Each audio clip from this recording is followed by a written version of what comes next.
Assalamualaikum warahmatullahi wabarakatuh dan salam sejahtera. Saya rasa untuk kita memulakan majlis, elok kita buka dengan umul kitab Al-Fatihah.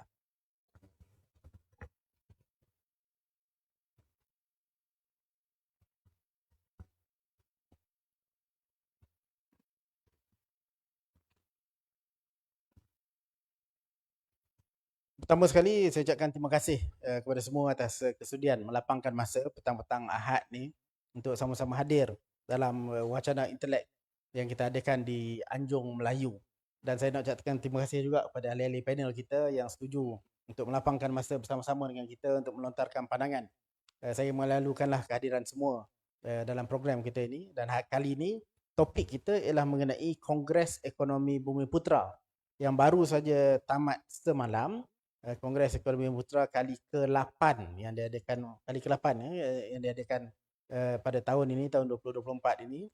Dan kita topik hari ini memang topik yang amat relevan dengan Kongres Ekonomi yang baru berakhir, yang mana kita akan membincangkan mengenai berkesankah Kongres Ekonomi Bumiputera yang baru saja tamat. Saya rasa antara perkara yang patut kita ambil perhatian juga kita nak bincangkan topik ini, realitinya ialah kita pelaksanaan daripada hasil-hasil Kongres Ekonomi Bumiputera itu belum lagi berjalan. Dia baru tamat semalam. Saya rasa sekretariat dia masih sedang lagi nak menaip laporan untuk disediakan. Tapi kita nak bagi ulasan awal pandangan-pandangan kita mengenai apa yang berlaku dalam kongres tersebut dan harapan kita dalam nak bergerak ke hadapan dalam pelaksanaan apa yang diputuskan dalam kongres tersebut. Saya rasa sebelum saya memperkenalkan ahli-ahli panel kita, yang pentingnya dalam kita membincangkan perkara sebegini, mungkin bagi kita yang ada topi kepartian sikit ni, kita kena buang sekejap topi parti politik ni, kita letakkan bahawa kita nak membincangkan mengenai agenda yang ada kena mengena dengan semua rakyat di negeri di negara kita di Malaysia ini, terutamanya orang-orang Melayu Islam Bumiputera. Jadi ini merentas kepentingan parti-parti politik. Jadi saya harap di peringkat ahli panel dan juga audiens yang hadir pada majlis kita, pada wacana kita kali ini, kita boleh bincangkan dengan cara rentas parti lah kiranya. Walaupun kita masing-masing mungkin ada pakaian masing-masing. Bersama-sama dengan kita ada 3 orang ahli panel. Yang pertama ialah Datuk Mazrul Nizam Abdullah yang merupakan Bendahari Agung DPMM. Kemudian kita ada Tuan Haji Izhar Kahan yang merupakan Ahli Dewan Tertinggi Perkasa dan juga Pengerusi Biro Ekonomi bagi Perkasa. Dan kita ada juga bersama-sama dengan kita Dr. Khalid Abdul Hamid, Ketua Bahagian Pendidikan dan Dasar daripada Institut Masa Depan Malaysia ataupun ringkasnya MASA. Jadi formatnya senang je. Saya nak banyakkan perbincangan dengan audiens yang hadir. Jadi kita akan minta setiap seorang daripada ahli panel kita untuk bercakap lebih kurang 10 minit sebagai permulaannya. Jadi setengah jam yang pertama, dan kemudian selepas daripada 30 minit yang pertama, saya mungkin akan ada beberapa soalan nak ditanya ataupun kita mungkin terus buka kepada audiens untuk sesi soal jawab. Jadi saya harap sangat supaya kita boleh ada perbincangan yang sihat, dan sebab kita nak membincangkan satu agenda yang amat penting, bukan saja untuk kita, bukan saja untuk pertubuhan-pertubuhan yang kita wakili, tapi saya yakin untuk negara secara keseluruhannya. So, itu sebagai pembukaan. Saya pun tak nak buka dengan panjang-panjang sangat. Nanti saya buka panjang-panjang sangat, datang pula yang topi parti tu. Jadi jadi untuk mengelakkan daripada itu berlaku, elok kalau kita jemput dulu Datuk Mazrul untuk memberi pandangan beliau mengenai Kongres Ekonomi Bumiputera yang baru berjalan. Mungkin Datuk pakai mic tu. Bismillahirrahmanirrahim. Assalamualaikum warahmatullahi taala wabarakatuh. Alhamdulillah rabbil alamin wassalatu wassalamu ala asyrafil anbiya'i wal mursalin wa ala alihi wa sahbihi ajmain. Terima kasih kepada yang berhormat Datuk Moderator. Terima kasih kepada Jawatankuasa Pengelola menjemput saya bersama-sama dengan juga ahli-ahli panel yang lain untuk kita berkongsikan dalam wacana intelek berkenaan tentang tajuk pada minggu ini tentang KEB 2024. Alhamdulillah, semalam tamat KEB 2024 selama 3 hari berlangsung, dan sebelum kita pergi jauh, saya ingin bawakan dulu bagaimana KEB 2024 ini boleh mula tercetus dan sebagainya. bermula daripada pelbagai pihak bercakap tentang soal Melayu, bercakap tentang soal ekonomi Melayu, dan kita pun akui bahawa KEB ini ataupun Kongres Ekonomi Bumi-Putera ini telah pun berlangsung sebenarnya sejak daripada tahun 1965 lagi. Yang pertama kali, 1968, kali kedua dan sebagainya. Dan bercakap tentang soal Melayu ini sentiasa berlaku, sentiasa ada. Dan Melayu ni hari ini dengan pelbagai tomahannya, Melayu terkebelakanglah, bangsa lain lebih baik daripada Melayu dan sebagainya. Dan sesungguhnya tercetusnya begitu, dan terus terang saya katakan Dewan Perniagaan Melayu juga memperjuangkan Melayu, memperjuangkan ekonomi untuk Bumi-Putera. Dan tahun lepas ura-ura akan tubuh, akan buat KEB. Dan berlakulah KEB pada tahun ini, kombinasi daripada semua pihak, cetusan daripada semua pihak, DPMM-nya, UMNO-nya, pelbagai parti juga nakkan Kongres Ekonomi. Berlaku 3 hari lepas Kongres Ekonomi Bumi-Putera 2024. Tetapi sebelum itu, persediaannya daripada bulan November, daripada bulan Oktober yang lepas, saya lihat persediaan kali ini pada awalnya saya lihat begitu baik sekali apabila melibatkan 3-4 NGO, antaranya di PMM sendiri, MTEM bersama-sama dalam jawatankuasa induk untuk merancang agar KEB, Kongres Ekonomi Bumi-Putera 2024 ini menjadi antara yang terbaik daripada 8 KEB yang ada sebelum ini. Perjalanannya berjalan dengan begitu baik saya lihat, tetapi ada 2-3 perkara yang kadang-kadang jawatankuasa induknya tidak ada, dilibatkan hanya 2 kementerian membuat keputusan dan sebagainya. Saya pun tidak pasti, kami di peringkat DPMM juga tidak pasti bagaimana boleh tercetusnya dengan 10 kluster tersebut. Kluster itu adakah mewakili kepada semua dan sebagainya. Tetapi apapun, benda itu telah pun dibincangkan di peringkat, mungkin di peringkat kementerian, mungkin di peringkat kerajaan badani untuk dibawa bersama-sama pada hari ini. Kita terima 10 kluster itu. Dan dibuat pemilihan pada mereka yang mungkin pada pihak kementerian, pihak pengurusan mengatakan bahawa mereka yang hebat-hebat adalah menerajui kluster-kluster ini. Dan kluster ini berjalan di awal sebulan 2 bulan yang lepas dengan SLU, sesi libat urus. Dan saya melihat sesi libat urus ni adalah amat baik dan berkesan. Tetapi malangnya ada juga 2 kekurangan di situ, 2 kekurangan yang saya lihat harus dibetulkan pada lain kalinya. Sesi libat urus saya lihat berbagai bentuk, berbagai konsep, berbagai budi bicara mengikut SLU masing-masing. Ada SLU yang hanya melibatkan forum semata-mata dalam tempoh melibatkan satu kluster, mewakili satu kluster, tetapi yang berhormat dalam mewakili satu kluster itu hanya perbincangan forum 2-3 jam sudah boleh menghasilkan resolusi. Ada juga yang sesi libat urus melibatkan dalam bentuk bengkel. Alhamdulillah. Ada yang sampai 2-3 hari. Ini ada yang baik. Jadi maknanya dalam pembikinan menghasilkan resolusi daripada 10 kluster tersebut, saya lihat ada yang mungkin tidak tepat ataupun mungkin tidak menyeluruh melibatkan keseluruhan pemegang taruh yang terlibat. Mungkin ada setengah pemegang taruh yang belum terlibat dan sebagainya. Jadi itu antara faktor. Dan saya juga melihat SLU, saya ada laporan, saya rasa itu bukan dokumen rahsia, semua orang dapat melihat hasil daripada lepas. NGO yang terlibat, yang sudah tentunya kita akui dalam ekonomi ini tentu melibatkan NGO. Pelbagai NGO harus saya lihat. Tapi saya lihat NGO yang terlibat dari SLU juga tidaklah begitu besar. Ada setengah-setengah sesi libat urus, setengah-setengah kluster hanya melibatkan hampir 20 NGO saja. Sedangkan saya rasa di Malaysia ni kita ribuan NGO yang ada, sepatutnya kita harus melibatkan ramai. Sebab orang Melayu di Malaysia, Bumi-Putera di Malaysia bukannya kecil. Kita mewakili 70%. Jadi sepatutnya sesi libat urus ni lebih dari situ lagi. Baik.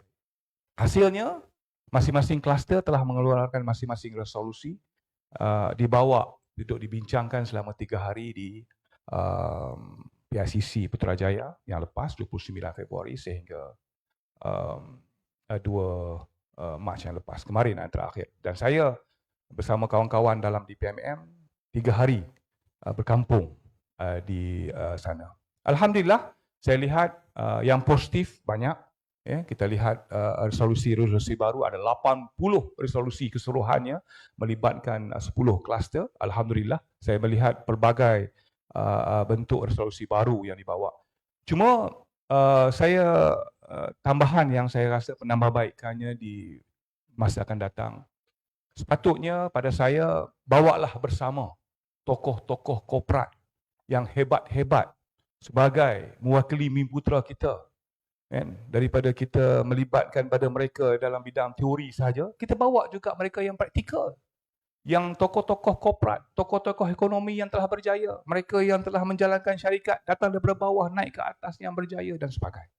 Saya bagi contoh juga antaranya, libatkan juga syarikat-syarikat Melayu yang hebat dalam bentuk booth dan sebagainya. Semalam saya lihat cuma 3 hari itu booth-booth itu adalah booth-booth yang datang daripada usahawan yang sama seperti mana kita pergi lawatan booth-booth bila ada pameran-pameran seperti biasa. Apa salahnya kalau saya KEB kali ini yang lepas patutnya bawalah konglomerat ekonomi Mimputra yang hebat-hebat. Kita nak tengok Tan Sri Syed Mokhtar, kita nak tengok legasi datang daripada Datuk Syed Mustafa Kamal dan Tan Sri Mustafa Kamal dan sebagainya. Kita bawa bersama-sama kita. Syarikat-syarikat yang konglomerat sebegitu bersama-sama tunjukkan kepada kita dalam Mimputra itu. Itu antara yang saya lihat. Seterusnya, yang saya dapat lihat juga partisipan yang terlibat, saya tak pasti bagaimana, tapi saya dapat rasakan hasil daripada saya nak miss round itu. Kebanyakan mereka betul semua 100% Melayu dan Mimputra yang hadir, tetapi NGO agak mungkin tidak menyeluruh. Dan kita bila sebut tentang ekonomi sudah tentunya melibatkan usahawan, tetapi saya melihatkan seperti tidak ramai usahawan terlibat dalam kongres semalam secara keseluruhannya. Sepatutnya usahawan haruslah menggunakan platform ini sebagai untuk platform kita bersama. Saya tak pasti usahawan ini mungkin tidak tahu ke ataupun tak dapat jemputan ke atau bagaimana. Lebih kepada pegawai staf-staf kerajaan dan juga individu-individu yang hadir ke kongres malam. Yang saya lihat itulah antara kekurangan dia. Bagaimanapun, apa yang saya lihat, isu-isu cabaran yang telah dibawa oleh kluster, sektor-sektor kluster di dalam 80 resolusi itu, harapan dan apa yang saya pribadi ialah kita dah ada 7-8 KEB sebelum ini. Kita mengharapkan KEB 2024 ini tidak termaktub, tidak terakhir dengan semalam sahaja. Kita mohon 80 itu harus dilihat executionnya mesti ada tanda aras dan sebagainya. Saya akui berdasarkan apa yang diperkatakan dalam ucapan Timbalan Perdana Menteri dan juga ucapan Perdana Menteri dalam KEB 2024 akan ada jawatan kuasa khas tertentu untuk melihat perkara ini. Pada saya bukan hanya sekadar itu, mungkin kementerian khas untuk melihat perkara ini. Dan kita rakyat di bawah ataupun terutamanya orang Melayu dan Mimputra mahukan hasilnya dilihat. Di table up. Daripada 80 yang kita bawa resolusi tadi, berapa hasil itu dalam tempoh setahun? Daripada 80 yang kita bawa resolusi tadi, apakah hasilnya dalam tempoh 2 tahun? KPI ini harus dibuat. Itu pada saya. Dan walau bagaimanapun, kesimpulan yang saya nampak lihat, KEB 2024, saya ikhlas saya katakan, peribadi saya, alhamdulillah berjaya, cuma ada penambahan baikan yang harus dilihat. Itu dari saya, Datuk. Terima kasih. Terima kasih, Datuk Mazrul. Itu saya rasa satu pembukaan yang baiklah, menerangkan apa yang berlaku berdasarkan apa yang dilihat oleh Datuk sendiri sebagai orang yang hadir ke 3 hari berkenaan. Saya nak break sikit kita punya protokol. Saya just nak sambung sikit sebelum kita pergi kepada panelis kedua. Sebab kebetulan Datuk sebut tadi mengenai kehadiran, mengenai bagaimana kita boleh tambah baik bilangan peserta Jadi adakah Datuk rasa dapatan daripada Kongres itu boleh dianggap satu dapatan yang menyeluruh dan boleh merangkumi semua perkara? Okay, saya akui mereka yang hadir itu adalah mendengar segala apa yang dibentangkan dalam KEB 2024. Tetapi dapatan itu sebenarnya hasilnya apakah 100% tidak, dia bergantung kepada SLU yang dibuat lebih awal. SLU itulah yang pada saya harus di-standardiskan kerana ada SLU yang hanya melibatkan setengah hari, satu hari hanya melibatkan forum dan ada yang melibatkan bengkel. Pada saya lebih baik standardize itu bengkelnya dengan forumnya, dapatkan hasil itu lebih baik untuk dibawa kepada KEB untuk dibentangkan kepada mereka.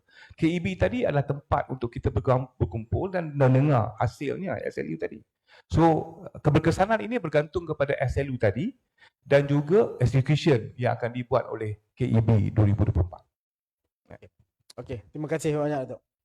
Saya rasa kita pergi terus pada pembentang kita yang kedua. Tuan Haji Izhar yang mungkin ada pandangan-pandangan yang nak disampaikan. Sila. Bismillahirrahmanirrahim. Assalamualaikum warahmatullahi taala wabarakatuh. Terima kasih Datuk YB, ahli-ahli panel, Datuk dan juga Doktor. Para hadirin sekalian, kami cuma diberi masa 10 minit untuk memberikan hujah mengenai tajuk pada hari ini. Berkesankah Kongres Ekonomi Bumiputera yang baru saja ataupun yang lepas-lepas? Jika kita di negara maju, oleh kerana Bumiputera adalah satu isu sosial, di negara maju sepatutnya kita mesti ada tiap-tiap di pengakhiran Kongres satu analisa yang dipanggil Social Return on Investment ataupun SROI. Ya, apa yang saya lihat daripada paper ataupun kertas-kertas Kongres yang dipetangkan daripada pembentangan yang telah dibuat selama 3 hari yang baru-baru ini, banyak effort seperti mana yang Datuk sebut tadi, banyak effort yang telah dilakukan, penglibatan, libat urus, seminar, forum, bengkel dan berbagai-bagai. Tetapi yang sebenarnya sama ada berkesan atau tidak ataupun sama ada berjaya atau tidak Kongres pada sesuatu masa ataupun pada sesuatu titik waktu itu, ialah bukan pada sukses atau berkesannya formulasi ataupun penggubalan dasar. Dia sebenarnya kalau kita nak guna prinsip SROI ataupun Social Return on Investment, saya tak nampak telah dipaparkan dalam 3 hari KEB ni, ialah root cause analysis ataupun failure analysis. Apakah kita akan ada lagi Kongres ini tiap-tiap tahun as an annual event sebagai acara tahunan? Jadi sekarang ni kalau kita ada tiap-tiap tahun, kita bertapak ataupun berteraskan data yang mana satu? Adakah kita berteraskan setiap kali buat resolusi 80 tahun ni kita buat? Yang 7 Kongres yang lepas, mana resolusinya? Where do we stand? Apa progres resolusi yang lepas-lepas? Ya? Sekarang ni yang sebenarnya pemegang taruh ataupun stakeholder dalam pelaksanaan KEB ni, kita tidak ada satu reporting yang betul-betul, tak ada satu yang champion KEB ni punya implementation. Sebab tu tadi kita berbincang sesama panelis, kita tidak boleh hanya tubuhkan Majlis Ekonomi Bumiputera ataupun Sekretariat Ekonomi Bumiputera. Kita sepatutnya di peringkat kementerian seperti mana Kementerian Ekonomi. Sebab this is a serious problem.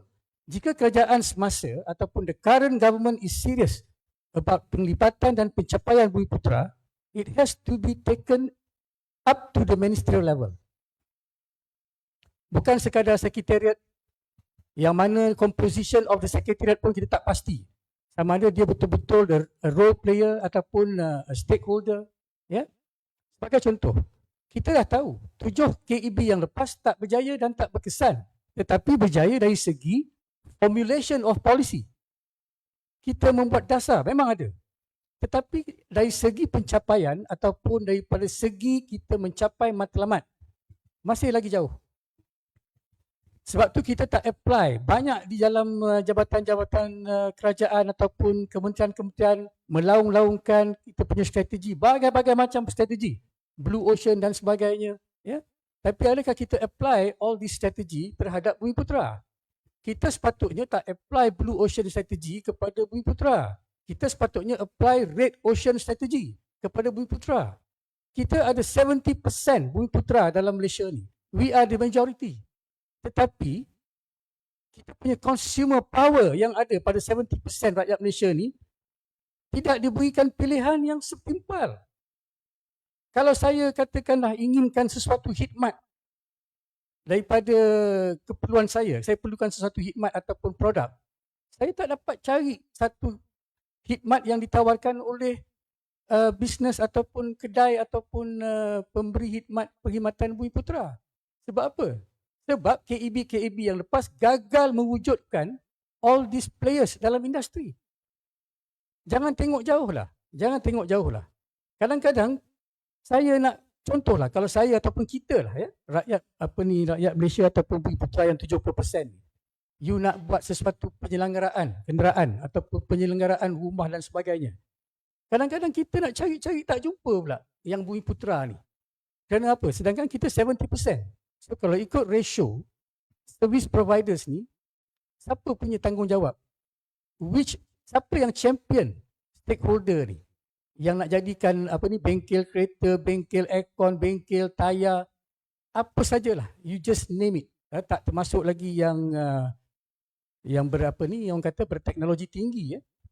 Kita sekarang ni para hadirin, ya, tuan-tuan dan juga viewers, ya, saya nak bagi tahu, saya nak share mengikut statistik yang telah kita rakam oleh KEB yang ke-8 ni, yang baru saja selesai ni, kita masih jauh lagi ketinggalan, ya. Kalau kita nak tunggu KEB DEB yang meletakkan kita at 30%, ya. Today kita hanya mencapai 18% itu, 18%. Ya. Saya kurang bersetuju apabila ada kata-kata yang mengatakan bahawa this is a wake up call. Sebenarnya wake up call bukan pengakhiran. Wake up call tu sepatutnya tiap-tiap tahun. Mana agensi kerajaan ataupun agensi pelaksana yang memantau pencapaian Bumiputera? Mana dia? Sepatutnya there should not be a wake up call. Dia sepatutnya a surveillance report, a progress report. Jadi kalau katakan kerajaan semasa ataupun ketika itu mengamanahkan kepada kementerian tertentu ataupun agensi kerajaan tertentu untuk memantau perkembangan dan kemajuan Bumiputera, you should give the report, the progress report of Bumiputera. Bukan pada KEB 2024 you nak kata ada wake up call. Bagaimana kita nak mempunyai syarikat Bumiputera yang akan listed on the stock exchange? Kena ada satu tata cara ataupun kena ada satu planning berapa banyak yang layak dan siapa yang akan memimpin mereka ini. Ya.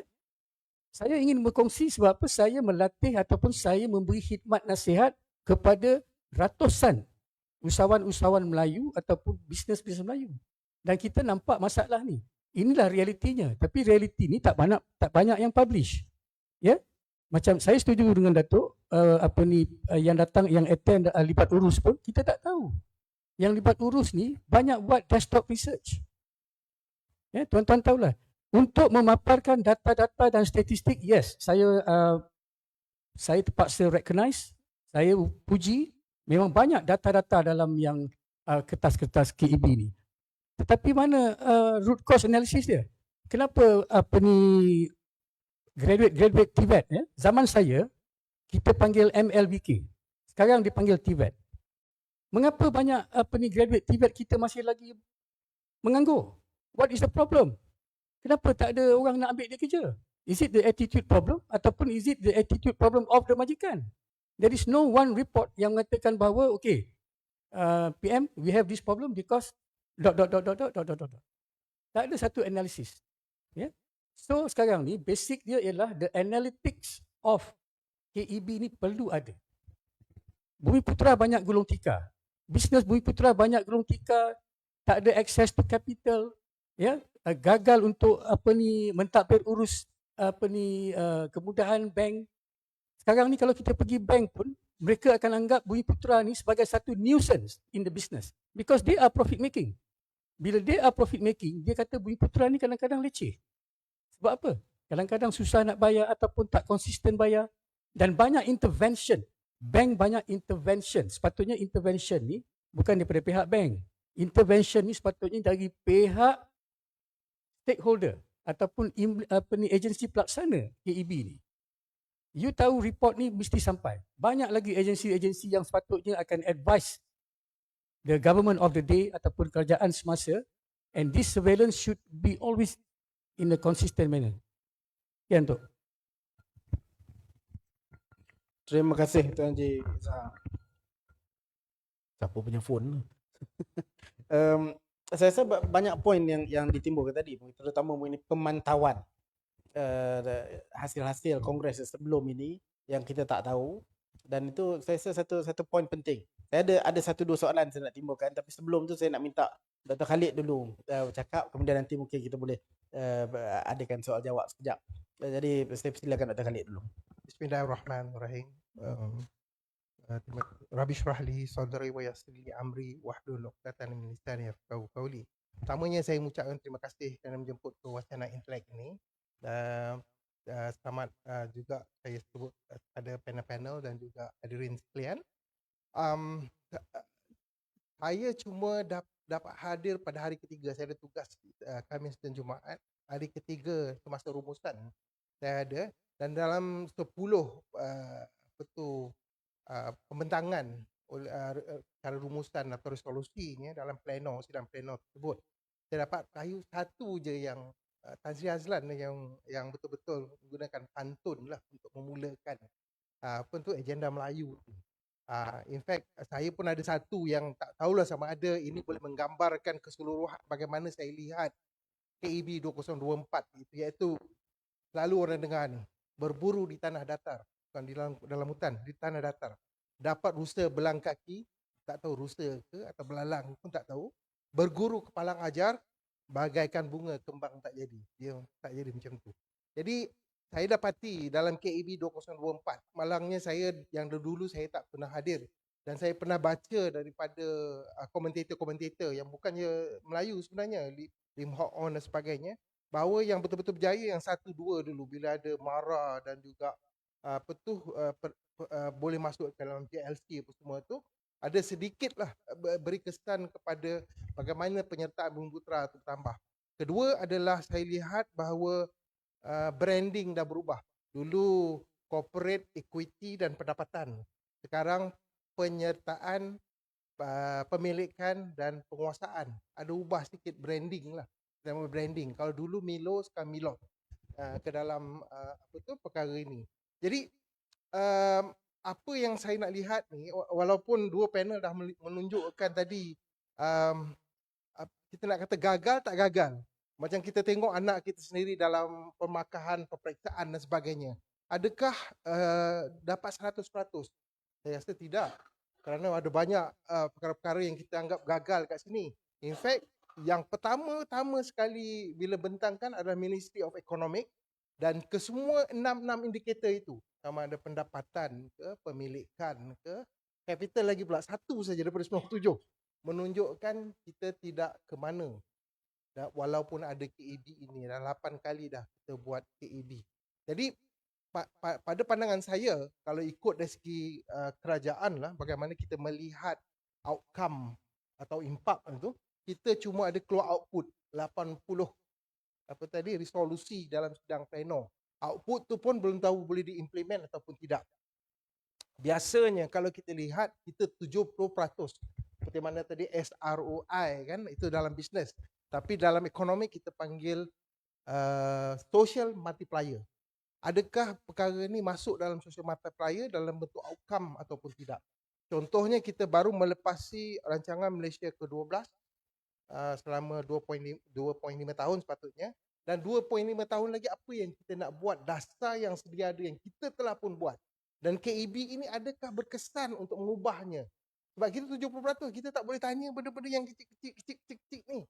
Sebab kita merangkumi 21 juta penduduk daripada 33 juta sekarang ni. 70%. maknanya orang yang paling dominan sekali. Tetapi kalau masing-masing pecah dan perintah, cerai-berai dan sebagainya, tidak akan dapat satu kesepakatan yang dapat memberi satu kekuatan dari segi penyataannya.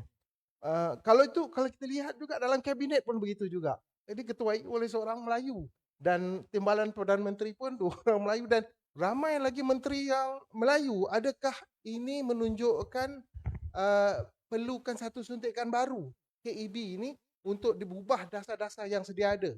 Kita dah ada 12 rancangan Malaysia ke-12. Dah sampai ke-12 rancangan Malaysia.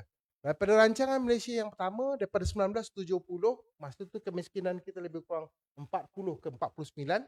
Sekarang kita di bawah 1%. Alhamdulillah.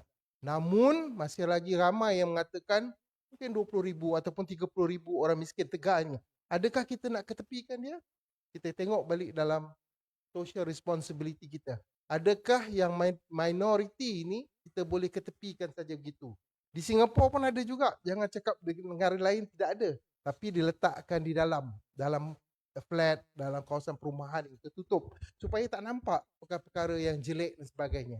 Namun apa yang ada di Singapura ialah satu sistem digital yang boleh, contohnya GST-nya sekarang diberikan balik kepada rakyat dalam RM2,000 sebulan begitu untuk menyeimbangkan kos hidup dan sebagainya. Yang itu kita tidak ada since GST pun kita dah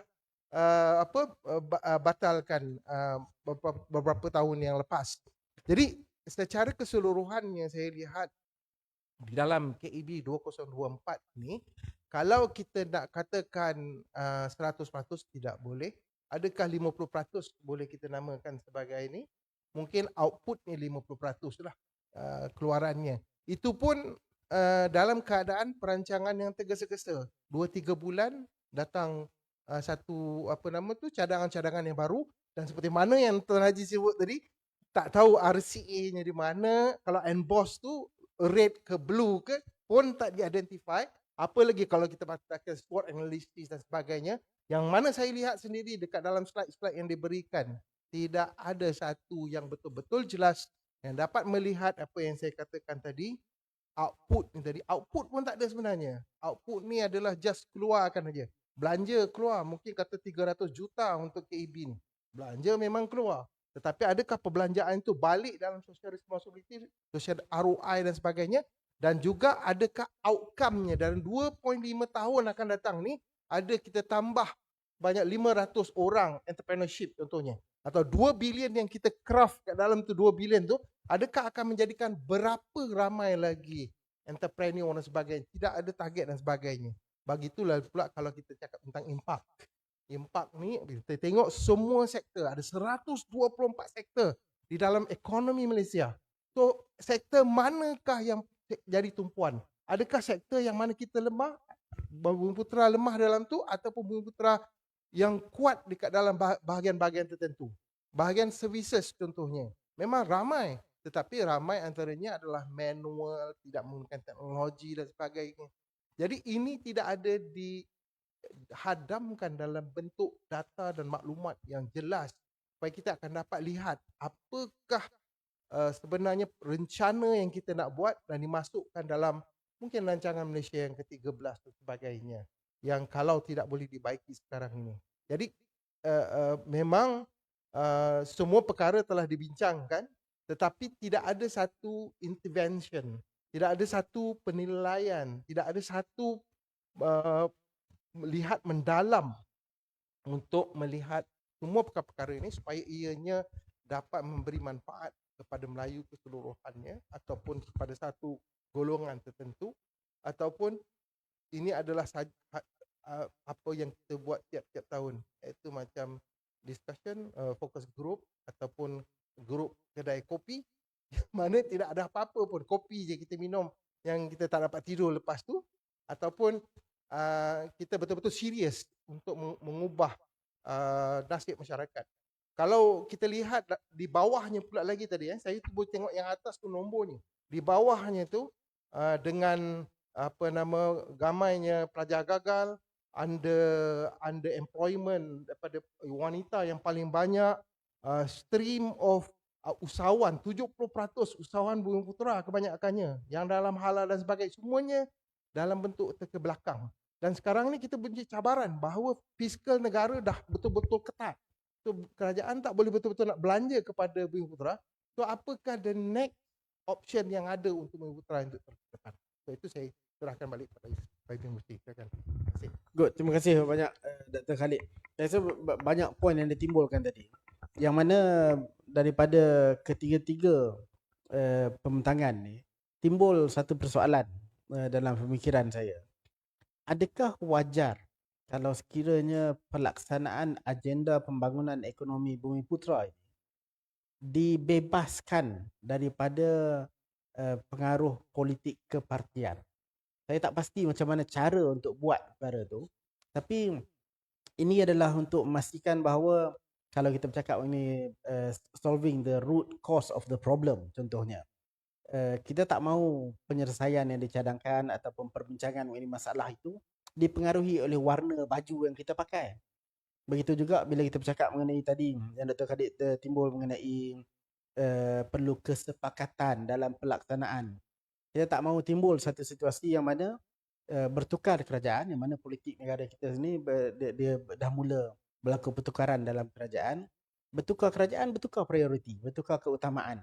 Dan sehingga timbul pada hari ini ada dakwaan bahawa agenda Bumiputera diketepikan. Tadi Datuk pun ada sebut dari segi pelaksanaan kongres berjalan dengan baik, tapi pelaksanaan satu isu. Jadi adakah panelis merasakan bahawa agenda Bumiputera ni, pembangunan ekonomi Bumiputera ni perlu dibebaskan daripada cengkaman ataupun pengaruh politik berbentuk kepartian? Sila. Siapa-siapa dululah, Datuk dulu. Saya suka soalan tu dan saya akui di situ sebenarnya kita dapat lihat kita dalam, mungkin ini di Malaysia saya lihat itu ada rupa. Pertama, kita hidup dalam pelbagai bangsa.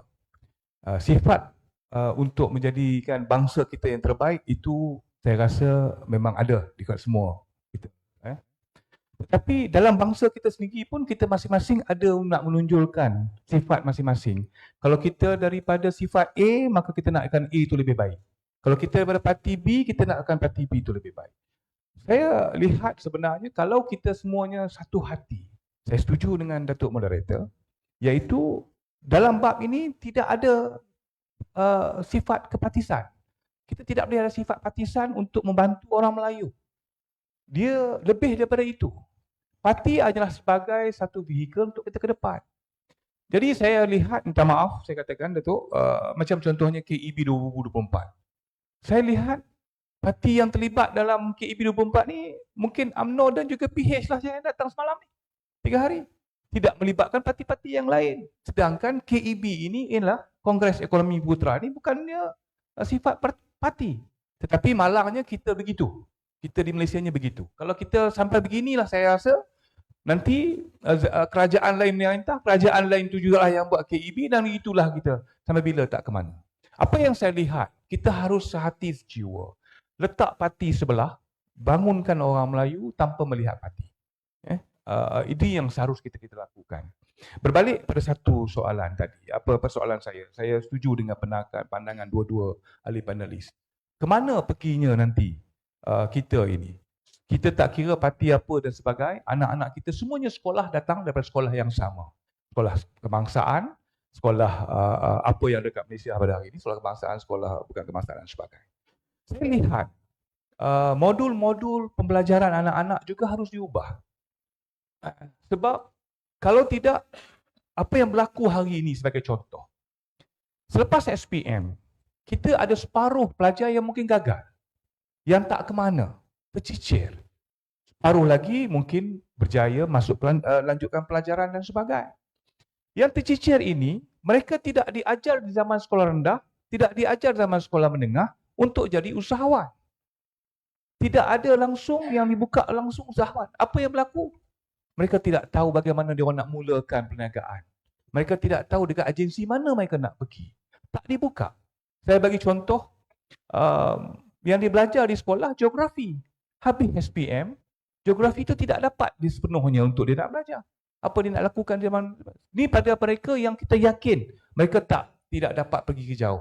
Geografi itu pada mereka yang ini accountingnya macam panelis kita ni bukan menjaga seorang accountant yang baik dan sebagainya. Tapi mereka yang tercicir di peringkat SPM, mereka tidak dapat ilmu dalam usahawan. Mereka tidak ada ilmu untuk bagaimana untuk generatekan satu syarikat dan sebagainya untuk belajar itu.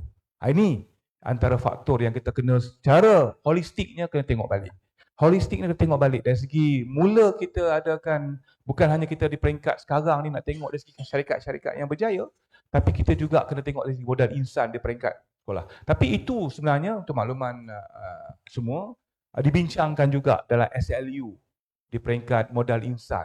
SLU pertama, kluster pertama, iaitu kita lihat dari segi peringkat awal lagi yang harus dibuat. Cuma apa yang kita nakkan kerajaan, benda ni jangan lengahkan. Subjek-subjek ini harus ditekankan kepada para pelajar daripada awal. Supaya bila mereka tercicir selepas SPM, mereka tak ke mana, mereka tahu membawa diri, mereka tahu bagaimana untuk mulakan perniagaan. Itu pandangan saya. Terima kasih. Sila, ada apa lagi?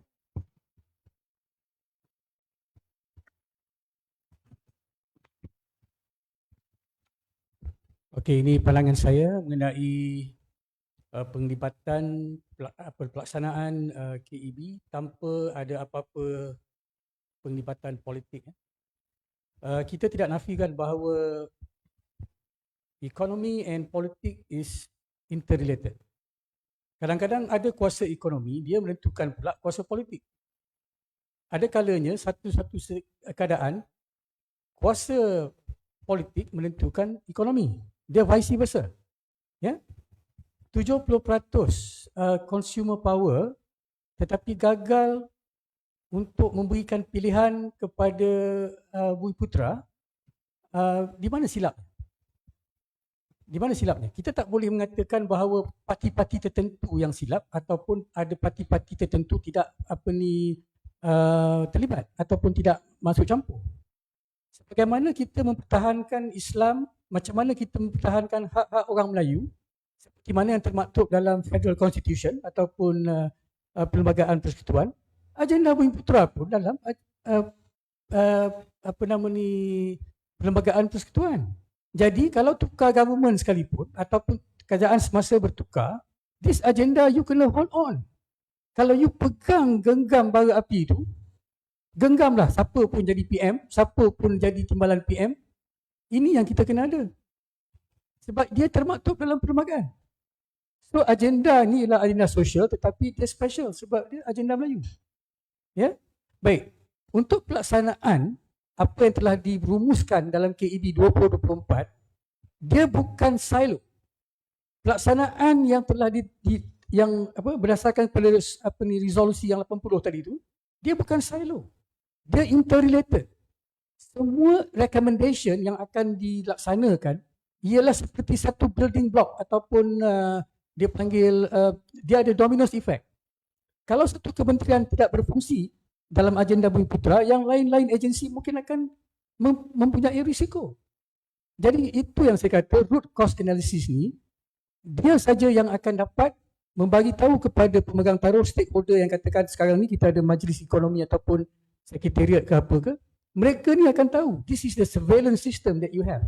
And this surveillance system is ongoing and is a live data. Dia bukan historical data.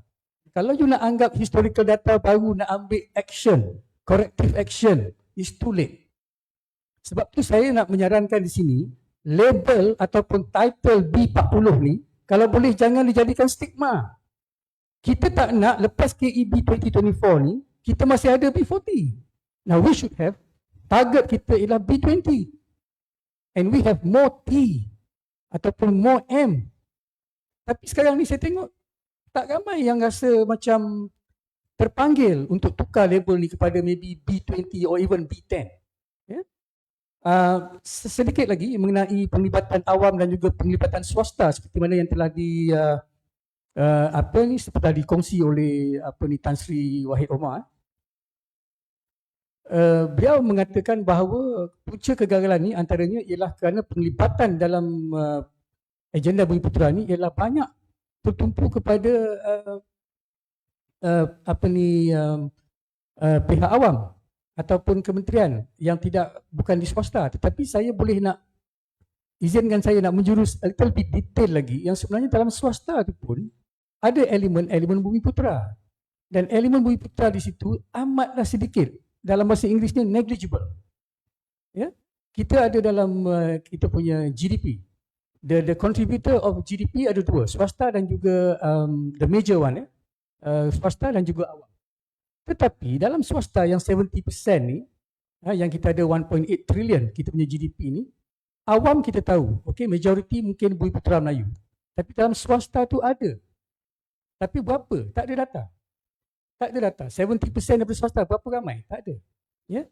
Jadi rumusan dia ialah di sini, ialah kalau boleh tukarlah government, tukarlah PM ke apa pun, tapi agenda Bumiputera ialah required by the federal constitution ataupun perlembagaan persekutuan, dan janganlah kita nak tolong bangsa sendiri kita pakai color-color dan sebagainya. Terima kasih. Terima kasih.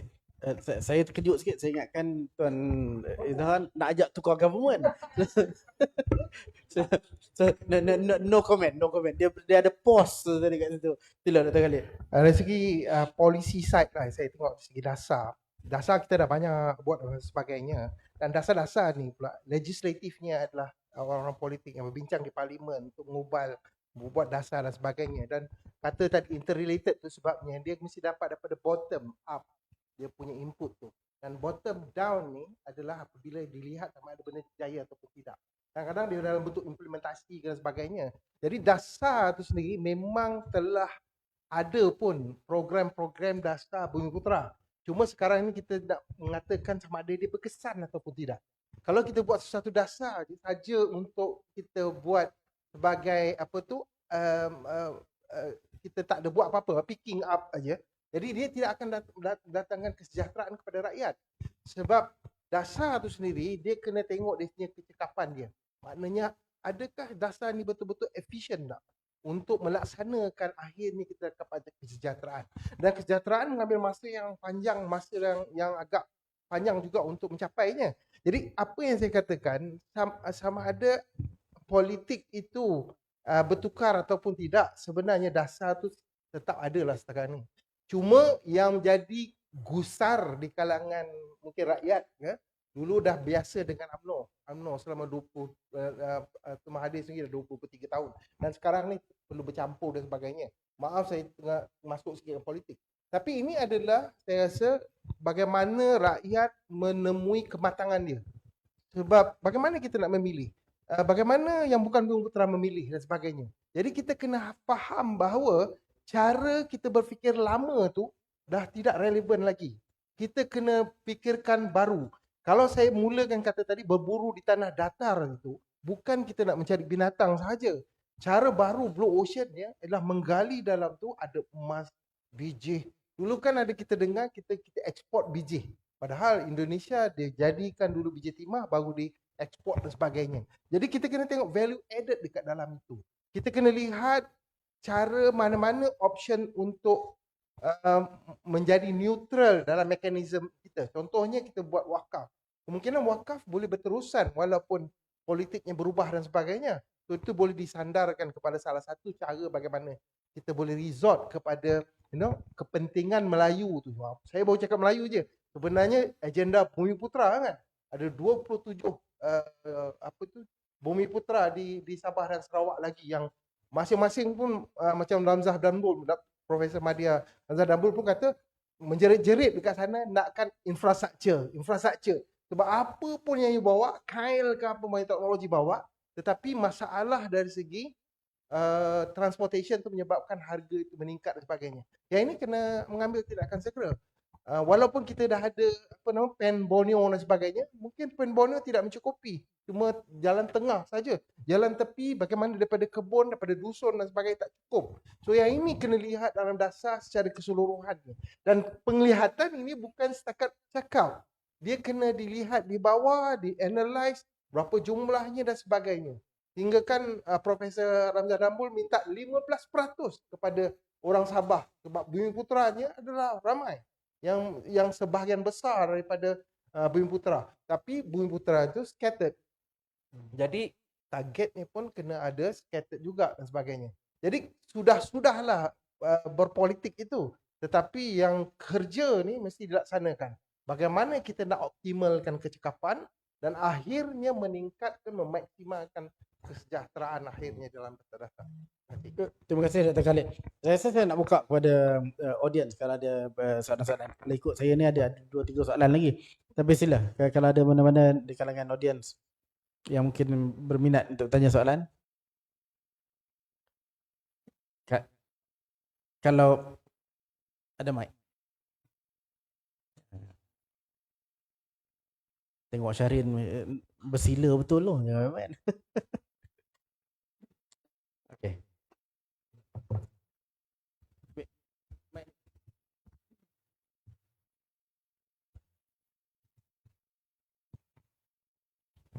Okay, bismillahirrahmanirrahim. Assalamualaikum warahmatullahi wabarakatuh. Terima kasih kerana bagi peluang untuk tanya soalan. So, soalan saya hanya satu lah. Dalam mesyuarat pertama kita dengan TPM dalam bulan 10 lebih kurang 9 masa nak menubuhkan Sekretariat untuk KEB, saya mewakili DPMM lah. Jadi pada ketika itu TPM bagi tahu KEB ni untuk kita punya perancangan sampai tahun 2050. Tapi saya perasan dalam media sosial kita punya Chairman Mara bagi tahu sampai 2030. So mungkin 2030 atau 2050 itu pun kita kena very clear supaya perancangan kalau 2030 itu short term, kalau 2050 itu long term. Jadi of course kita punya roadmap pun berbeza. Okay. Jadi sekarang ni pada tahun 2022 kerajaan telah menandatangani satu akta, bukan akta lah, perjanjian CPTPP. So CPTPP ini dalam beberapa mesyuarat saya telah bangkitkan bahawa ini ialah real. Kalau pada tahun 1965 dulu kita tak ada CPTPP. Jadi kita boleh buat apa pun yang kita suka. Kita kata kalau kita kata nak 100% satu-satu industri pun diallocate kepada Bumiputra pun boleh. Tapi sekarang realitinya kita dah sign CPTPP.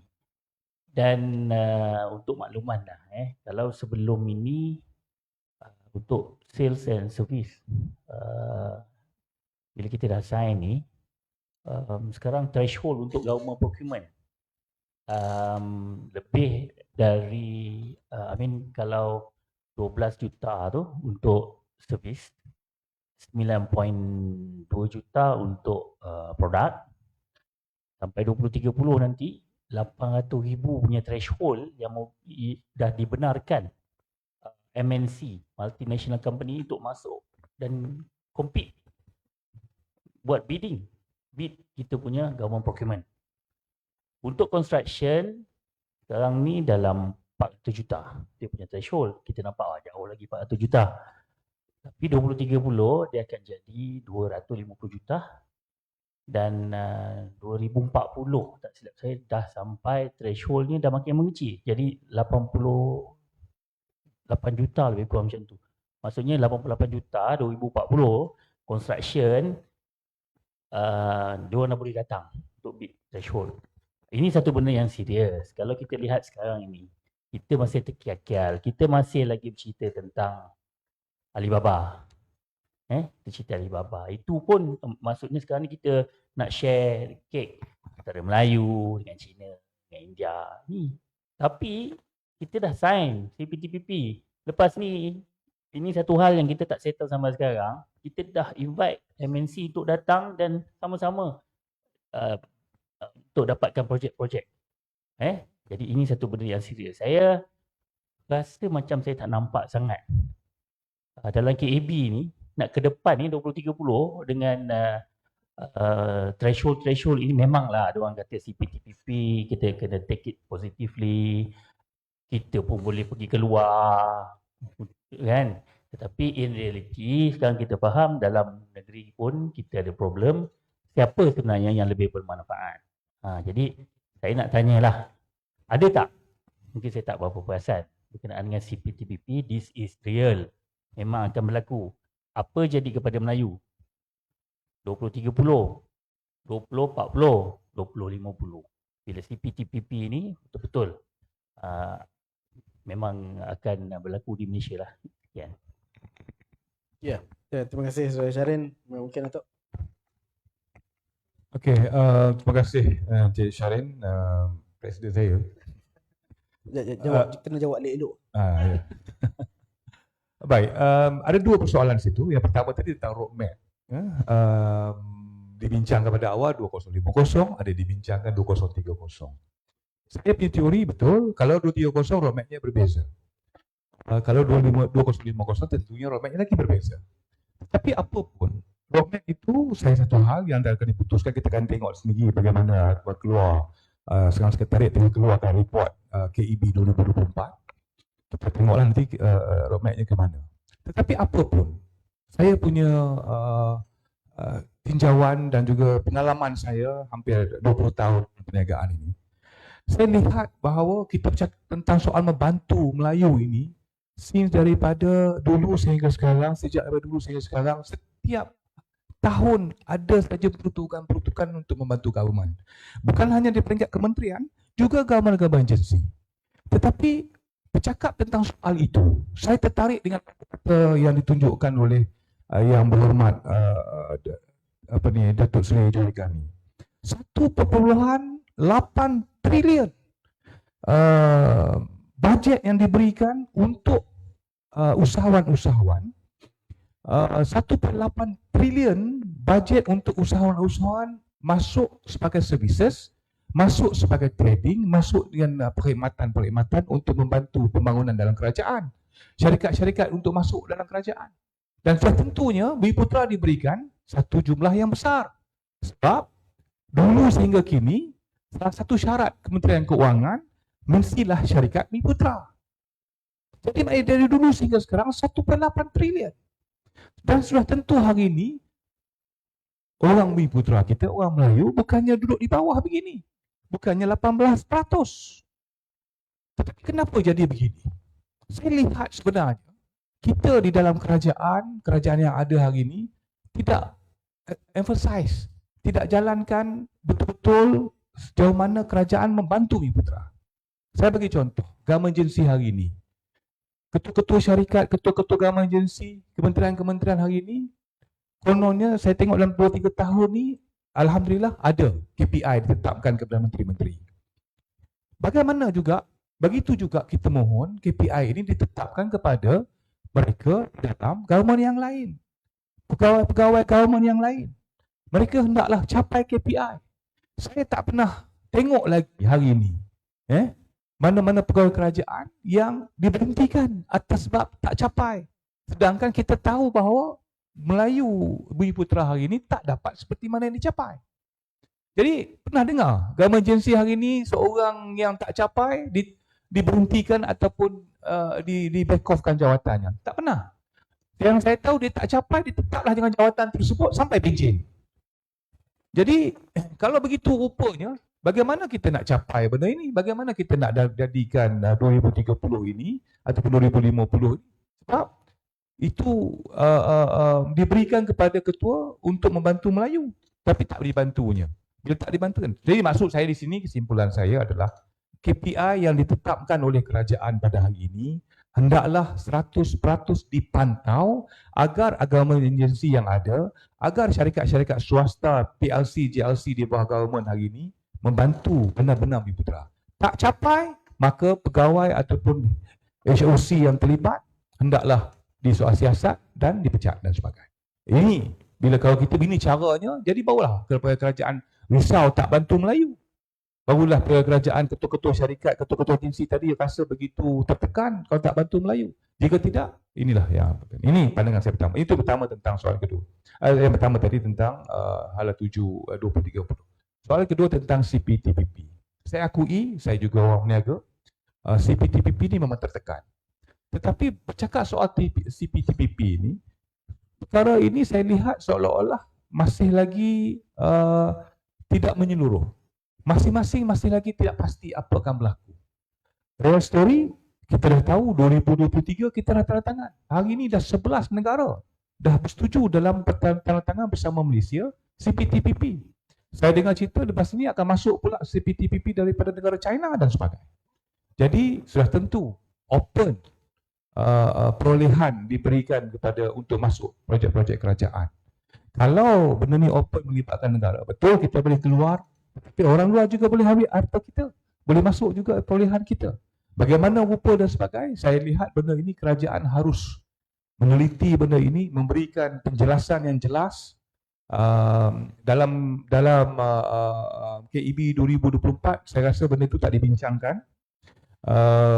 Jadi saya lihat benda ini harus dilihat dengan begitu teliti. Kerana CPTPP ini satu ancaman yang saya rasa sebelum ini kepada orang Melayu, ancaman kita bukan Melayu untuk mendapatkan perolehan di negara kita. Tapi lepas ini kita ada dua lagi, satu ancaman dalam sesama kita, satu lagi kita ada ancaman daripada luar untuk mendapatkan perolehan sumber pendapatan kita. Itu pandangan saya, bukan yang mudah.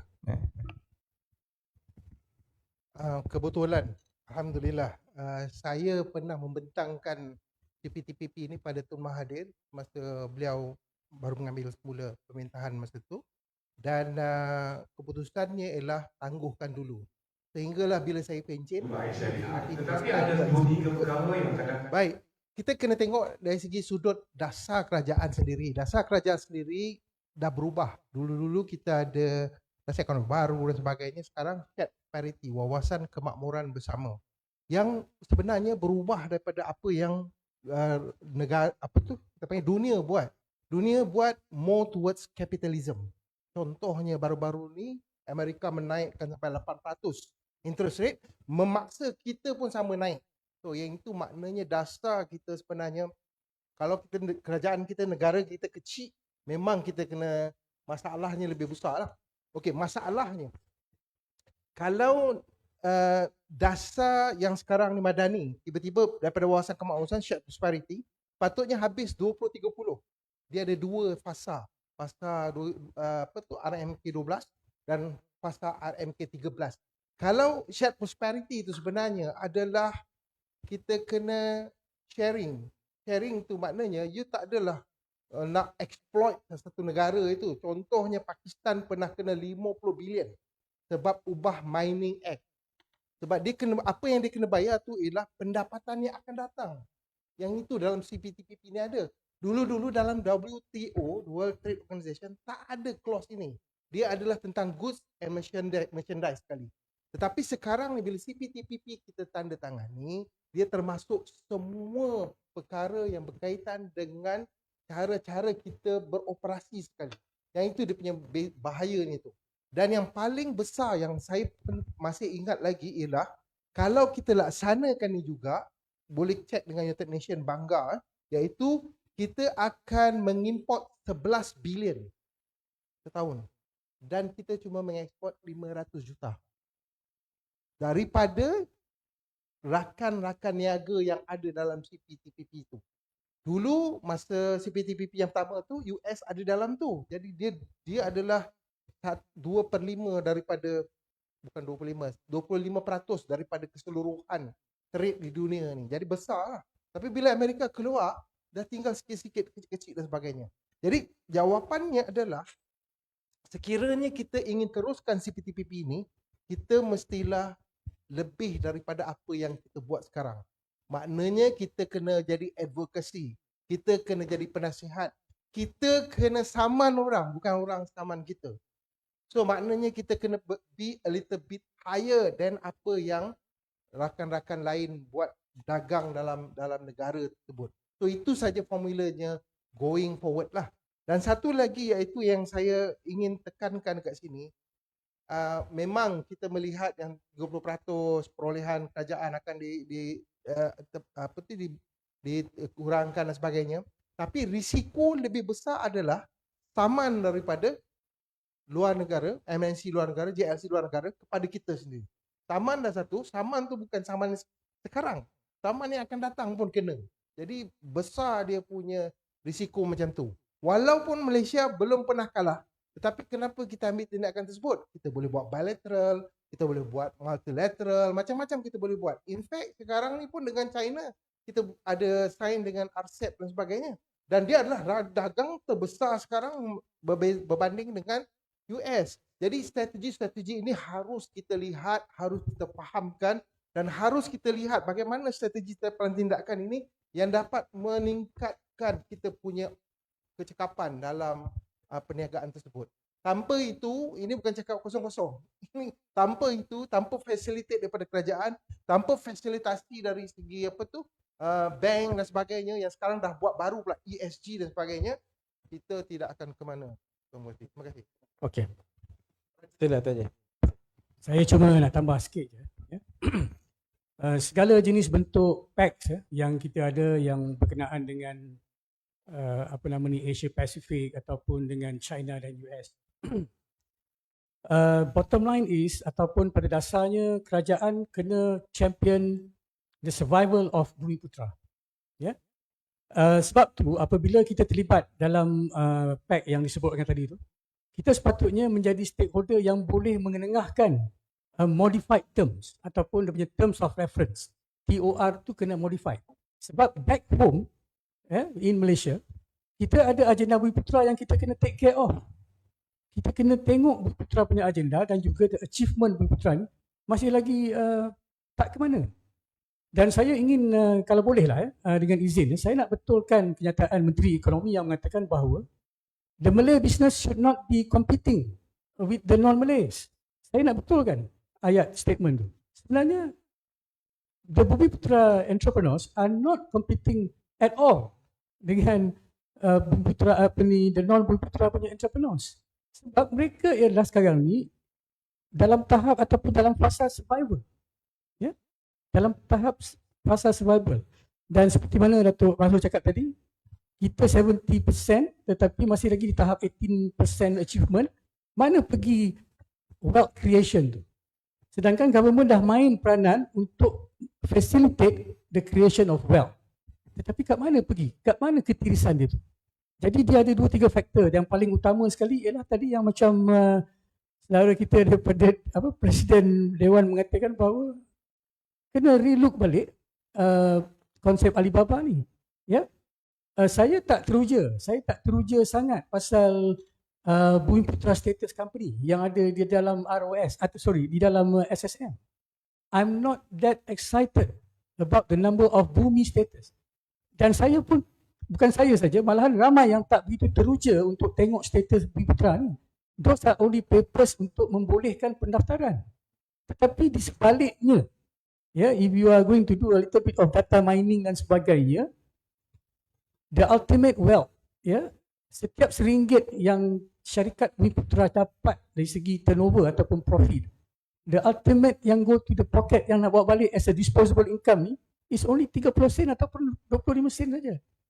Dan ini sepatutnya kita highlight kepada stakeholder ataupun agensi pelaksana ataupun Majlis Ekonomi Bumiputra ni, di mana silap kita. Ya?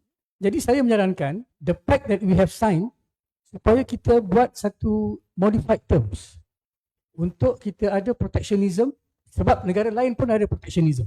Ya, cuma mereka tak seperti kita because mereka tak ada Bumiputra punya agenda. You can go back and go to the drawing board ataupun kata we are going to join you, tetapi dengan modified TOR, because back home kita ada Bumiputra agenda yang ada moratorium yang kita nak capai. Okey, itu ya. Kaitan dengan competitiveness tadi. Malaysia punya competitiveness sekarang dalam 29 ke 27. Dulu kita boleh 20 ke bawah, tapi sekarang ni kita di atas. Maknanya kita tak kompetitif. Akuilah. Dan Tan Sri Zeti Akhtar pernah kata, apa maksud competitiveness di Malaysia, dia kata. competitiveness is about cheap gas.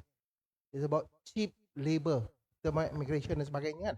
So everything is cheap sehingga kan kita punya competitiveness tu sebenarnya rendah. Kalau kita nak bergerak ke 20 ke bawah, there's a lot of these changes must be done. Macam saya katakan tadi lah, kita kena bertolak daripada just player dalam market, kita kena jadi advocacy. Maknanya penasihat yang memainkan game yang sebenarnya. Sekarangnya contohnya game yang US main kan 8% dia naikkan. We can do nothing. Kata kita kecil, kita seorang. Tapi kalau kita ramai, contoh macam Palestin dan Gaza juga kan, Israel. Begitu juga. Kalau kita 2-3 orang aja yang tolong, takkan kita akan dapat menewaskan mereka yang ramai dan juga banyak dia punya penguasaan dan sebagainya. Begitu juga dengan Bumi Putera lah. Saya rasa Bumi Putera perlu, kalau dia kata Melayu baru tadi, memang Melayu baru lah. Memang betul-betul baru.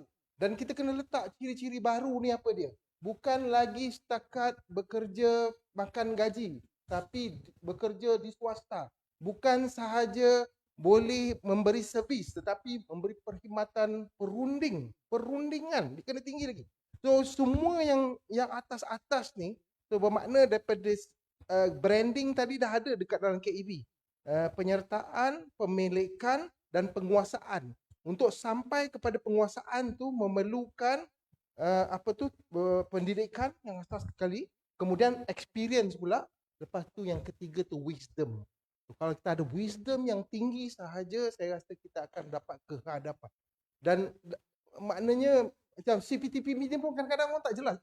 Apa selalu orang sign kita pun sign jugalah. Tapi kita tak tahu keadaannya. Kita sign dengan Chile, berapa jauh daripada Malaysia ni. Bahawa apa yang kita dapat untung kalau kita nak pergi sana pun transport dia dah sekali ganda. Sama macam kita hantar Sabah dan Sarawak. Kabotaj pun kita tak dapat selesai. Apa lagi kalau benda yang lebih besar dan tinggi macam tu.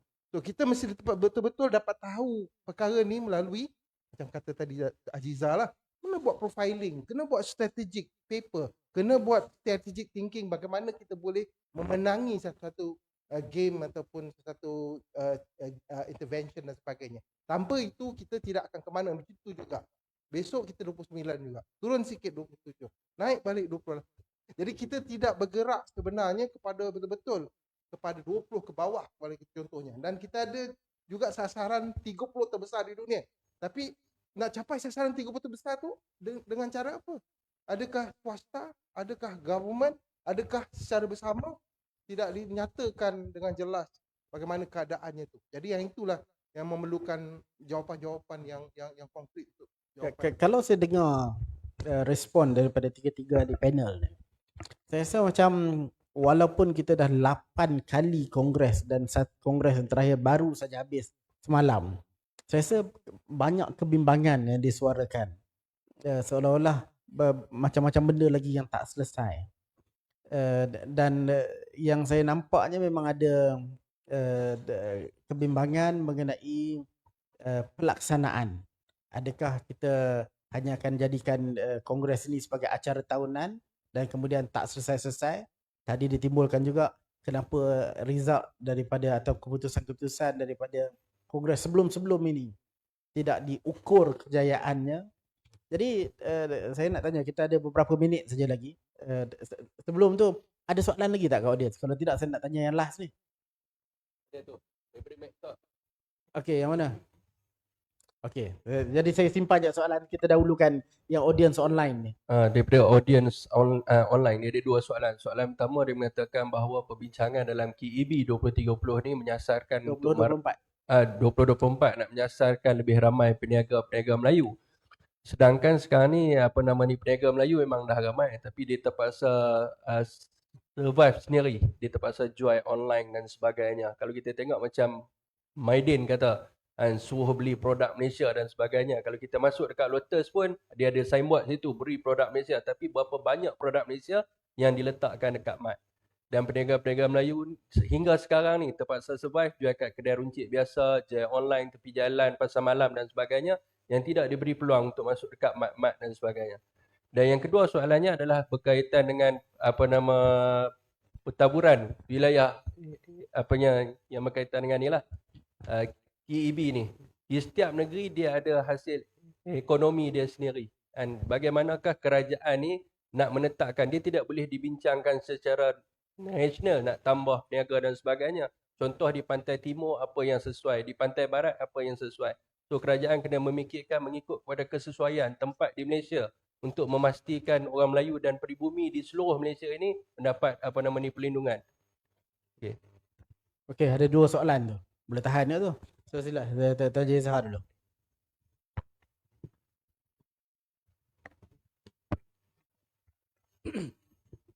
Yang pertama tadi mengenai menambah peniaga-peniaga orang Melayu. Bukan produk buatan Malaysia Ya. yang tidak dibantu kerajaan. Saya masih teringat lagi apabila kerajaan yang lepas menyarankan supaya Giant memberikan ruang kepada pengeluar-pengeluar Melayu ataupun peniaga-peniaga Bumiputera. Tuan-tuan semua kena faham macam mana retail business ni berjalan. Kadang-kadang untuk dapat shelving ataupun shelf dalam pasar raya ni, yang itu pun dia ada some ROI dari segi placement. Ya. Agak kecewa apabila kita lihat mungkin Giant kepada ketika itu menyahut cabaran kerajaan. Tetapi apabila kita sebagai consumer pergi ke Giant,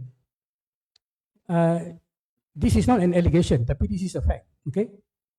Satu fakta, di mana letaknya barang-barang orang Melayu? Kalau kita biasa pergi ke Giant di Shah Alam, Section 13, di kaki 5 je. Minta maaf cakap lah. Kaki 5 tu dibuatkan anjung sikit, ya, dibuatkan awning ke apa ke, saya tak tahu. Kemudian dia taruh para sikit. You ada buat apa? Sos. You buat apa? Cili tomato sauce. You buat apa? Kuah kacang. You buat apa lagi? Herbs. Rempah sup. Situlah. Jadi di sini saja pun menampakkan bahawa walaupun ada government intervention, walaupun ada government punya directive, tetapi tak ada follow up. You sepatutnya buat follow up. Okay, you dah implement apa yang government follow up, yang government instruct. Okay, kami nak follow up. Buat inspection, buat site visit. Di mana barangan Melayu? Ya. Satu lagi mengenai kita terpaksa usaha sendiri, retail kita terpaksa usaha sendiri. It takes two to tango. Ya, satu ialah attitude dan juga keinginan usahawan Melayu itu sendiri untuk capai up to mark sebelum kita punya produk ni boleh capai acceptance by the market. Ya, market acceptance. Dia yang sebenarnya you kena buat market penetration, kemudian you dah penetrate market tu, you kena berusaha untuk market acceptance. Ya. Saya heran mengapa di dalam KEB ni dia tak buat macam mana Hitler punya statement.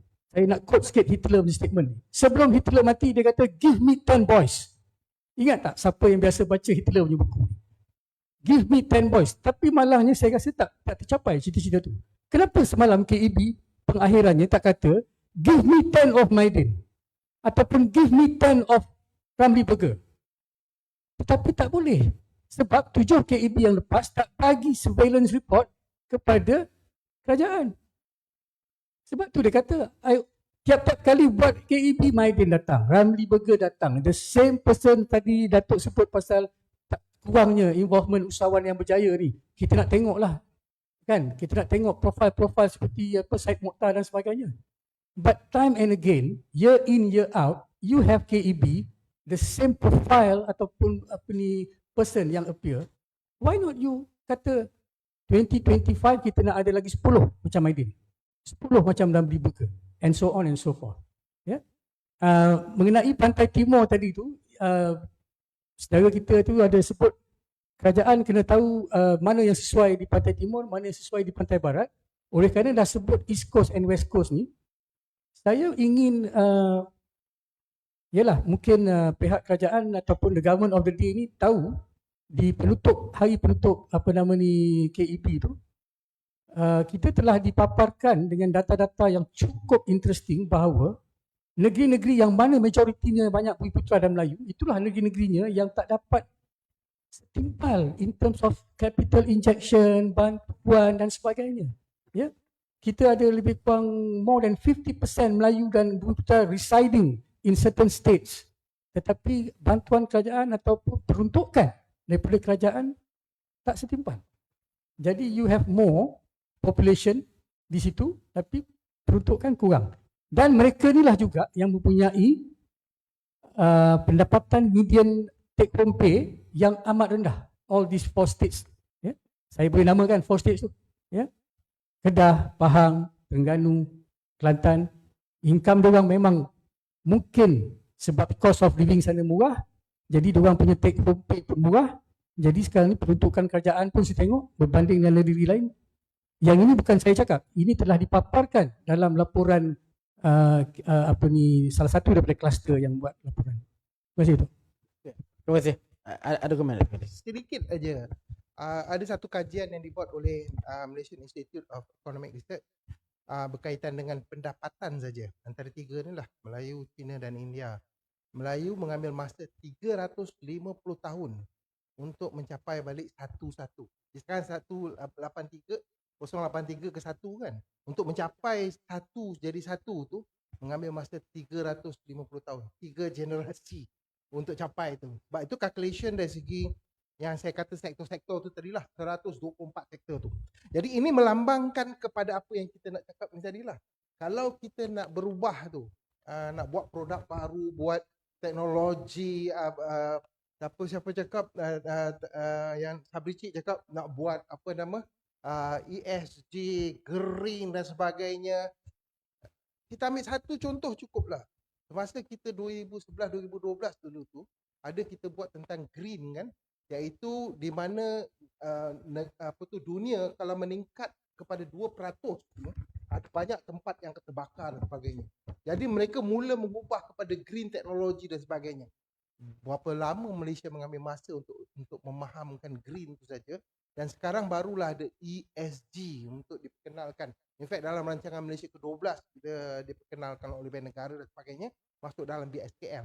Jadi sebenarnya pilihan tadi kan, produk apa, macam mana produknya, siapa buat apa dan sebagainya, ada pada anda semua kan. 4W1H, why, what, wait dan sebagainya, how tu ada pada anda semua. Cuma sekarangnya dia punya, kita panggil apa, catalyst ke, ataupun penggerak ke, ataupun apa yang boleh menggerakkan seseorang tu boleh menjadi macam daripada Giant tadi. Apa yang dia nak, mungkin dia tak nak tu sebab yang dia letak tepi tu. Apa yang dia betul-betul nak tu, nak perubahan, dipanggil anjakan paradigma tu kat situ. Dulu mungkin kita dah 60 tahun kerja dengan kerajaan, 30 tahun, saya 30 tahun lah dengan kerajaan kan, dah biasa dengan pentadbiran dan sebagainya, nak bertukar kepada entrepreneurship. Jadi itu yang menyebabkan kesukaran. So apa yang negeri China buat ni untuk poverty lah, kemiskinan. Dia hantar pegawai daripada federal ni ke state yang mana ada poverty tu. Sekiranya tak selesai, jangan balik. Tak boleh balik-balik sehingga you boleh selesaikan kerja you. Di Vietnam kan sekarang dah memotong kita dari GDP kan. Batuk bandarnya suruh diselam ke dalam sungai yang patutnya dibersihkan kalau tak selesai dalam tempoh 1 tahun. So ada very basic physical punya strict punya kesan yang capai kepada dasar itu. Bukan dasar tu cakap saya akan cakap dasar ni macam-macam. Tetapi dasar tu mengandungi plan strategik yang strict, yang sekarang ni tak selesai, pegawai boleh diberikan pelepasan dikontrakkan dan sebagainya. Jadi yang itu saya rasa kecekapan itu yang kita kena capai untuk going ahead hadapan. Okay. Dan sebenarnya saya rasa bila Tuan Jizah cakap mengenai barang-barang masuk ke pasar raya ni, saya teringat kadang-kadang kalau kita pergi ke supermarket ke pasar raya ni, barang-barang yang datang daripada Jepun, daripada Korea, dapat shelf yang baik, yang prominent, duduk kat row tengah, saya silap ada shelf sendiri lagi. Tapi barang-barang yang Malay products ni, yang ialah keripik-keripik kita ke, dia tak letak sama dengan Pringle. Tak kat bawah sekali, chef lain ataupun kat luar macam dia sebut tadi. Jadi memang ada cabaran kat situ. Tapi sebagai penutupnya, mungkin saya tambah sikit lah seriousness dia. Pada 2017-18 saya di Intan lah. Masa tu saya buat research untuk JPJ. JPJ masa tu revenue dia 3.8. So kita buat new Blue Ocean Strategy. Yang lain buat leadership, yang JPA, kementerian apa semua buat leadership dan sebagainya, tapi tak tahu ke arah mana. Tapi kita buat untuk JPJ, siap dengan profiling lah, RCA dan sebagainya, memang dia orang mampu buat. Cuma dia tidak dapat rasa bila dia nak buat dasar dan sebagainya. So sekarang ini revenue, untuk pendekkanlah, revenue dia 8.5 bilion, bertambah lebih 100% ke hadapan. Dengan betul-betul serius lah, melihat semua butiran-butiran. Sekarang JPJ kita boleh bid di internet aja. Road tax semua kan dah berubah tu. Kalau tidak masih lagi kita kena lekatkan ke apa kereta. So itu memerlukan satu keazaman yang tinggi untuk berubah. So saya harap yang macam itulah ada dekat dalam semangat yang dicetuskan oleh KEB ni dah, sebenarnya memerlukan perubahan-perubahan. Ya, dan saya rasa kalau kita betul nak buat memang boleh buat. Memang boleh buat macam contoh disebut tadi lah. Jadi mungkin sebagai penutupnya Datuk, saya minta Datuk conclude mengenai satu soalan yang saya daripada tadi saya nak tanya ni. Kalau dilihat semua yang kita bercakap ni macam yalah banyak benda-benda tak selesai, banyak perkara perlu diselesaikan. Pemantauan macam mana yang kita perlukan sebenarnya dan apa yang perlu dibuat oleh kerajaan untuk memastikan kalau the next Congress kita buat, kita bercerita mengenai kejayaan, bukan lagi bercerita mengenai masalah. Apa bentuk pemantauan dan pelaksanaan yang perlu dilakukan oleh kerajaan untuk memastikan kita capai agenda yang kita nak? Baik, terima kasih. Saya berbalik pada kisah tadi, iaitu execution ni mainkan peranan penting. Saya bersetuju seperti mana yang diperkatakan oleh Timbalan Perdana Menteri dalam ucapan beliau di hari pertama. Di penutup tu dia ada sebut, kita tinggalkan apa yang dah berlaku. Betul ada KEB 1, KEB 2, KEB 3 sampai KEB 7. Semua yang lepas tu terlepas. Tak guna kita nak tangisi lagi. Kita bergerak ke depan dengan satu execution yang baru. Itu saya suka ayat yang diberikan oleh Yang Amat Berhormat Timbalan Perdana Menteri Datuk Seri Ahmad Zahid Hamidi. Betul, kita pandang ke depan. Tetapi bagaimana execution di depan? Kalau kita tidak pantau sepenuhnya, akan berlaku seperti pada yang lepas. Baik, balik pada tadi, KPI. Saya lihat sebenarnya kita ni berwawar KPI, KPI, tetapi untuk kita memantau KPI itu kita sambil lewa. Kalau benar kami di private, dia cakap-cakap swasta, ketua jabatan tak achieve KPI, dia akan diberi notis. Kita tak pernah dengar lagi pegawai kerajaan, ketua-ketua jabatan kerajaan tak capai KPI, diberi notis. Malah di pool pun diberikan jawatan yang sama pergi tempat lain. Tempat lain tak ada masalah. Tapi tempat yang sama tak ada masalah. Masih kekal. Malah mereka ni berjawatan semakin naik pangkat sampai pencen. Dia ada masalah ketika itu tak kecil target dan KPI tak ada dipantau. Akhirnya bila tak dipantau, maka segala pelaksanaan kerajaan tak dapat hasilnya. Kita yang di bawah di sini beria-ria mengharapkan kerajaan bantu, tetapi ketua jabatan itu sambil lewa dan sebagainya. Saya rasa seperti inilah yang tanggungjawab yang harus dipantau oleh kerajaan. KPI must be strict. Dan rakyat, malah kita Bumi Putera harus tahu. Contohnya, Rizda, 70% bantu ini kepada orang Melayu. JLC ini, sekarang ni kita ada banyak JLC di Malaysia. 70% mesti bantu orang Melayu. Dan saya pun juga ingin cakapkan di sini. Kenapa kita harus tegak, kita harus kejar 30% ikuti pemilikan? Kenapa hari ini kita 18% tadi? Kenapa harus kejar 30%? Sedangkan orang Melayu 70% di Malaysia. Kejarlah 70%. Bagilah kita ruang untuk 70% tadi. Kerajaan harus buat polisi untuk kita dapat 70%. Dan baru kita boleh dapat satu anjakan paradigma yang besar yang dapat 18% tadi menjadi baik. Itu yang kedua. Tetapi kesimpulan yang saya nak nyatakan daripada KEB 2024, pertama, execution dia must be right.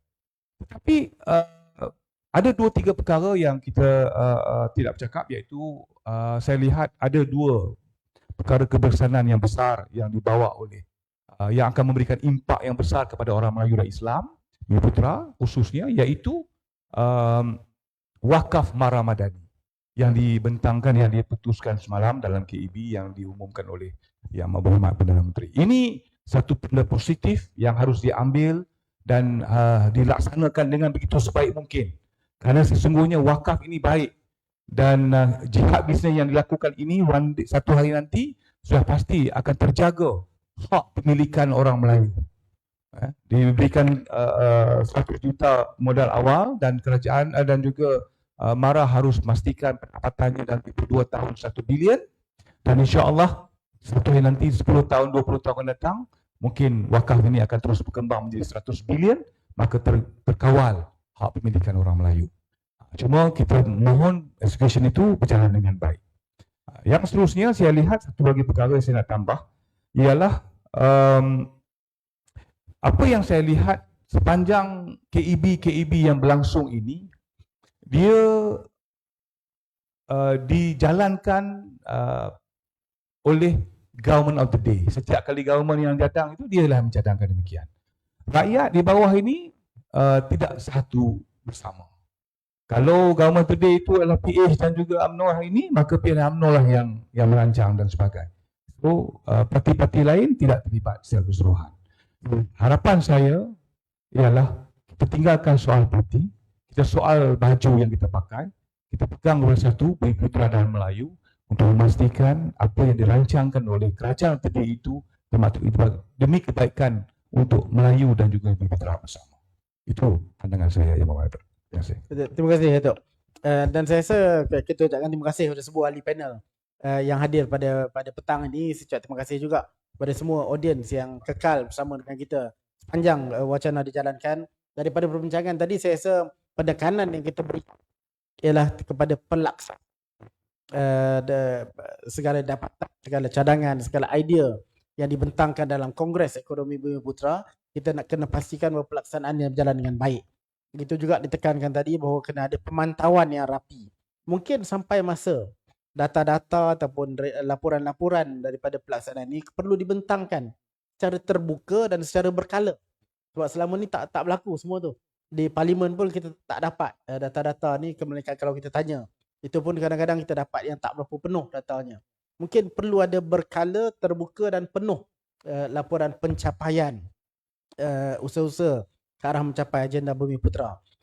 Sama saya amat tertadiklah bila tiga-tiga panel sebut mengenai keperluan kesepakatan dalam pelaksanaan agenda-agenda ni. Saya setuju sangat dengan conclusion Datuk Mazrul tadi mengenai tolak tepi politik kepartian. Kita dua pun berbeza parti ni. Seorang timbalan ketua bahagian UMNO, seorang ketua bahagian Bersatu. Jadi tak ada masalah pun bila kita bercakap mengenai topik yang sebegini besar, sebegini penting, yang merentas ideologi parti-parti politik. Sebenarnya kita boleh duduk sekali.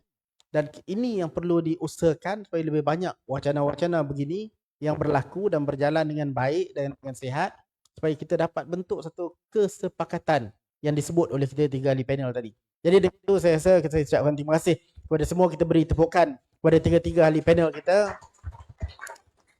Dan saya jemput Saudara Shahrin selaku Presiden DPMM untuk menyampaikan sedikit cenderamata kepada ahli-ahli panel kita pada hari ini. Sila. Mana di belakang tu. Tolong sikit.